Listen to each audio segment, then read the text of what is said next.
بسم الله الرحمن الرحيم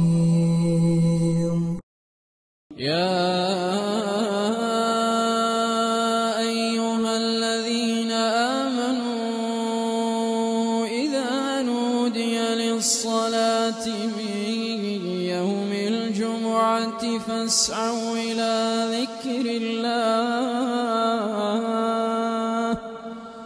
وذروا البيع ذلكم خير لكم إن كنتم تعلمون فإذا قضيت الصلاة فانتشروا في الأرض وابتغوا من فضل الله واذكروا الله كثيرا لعلكم تفلحون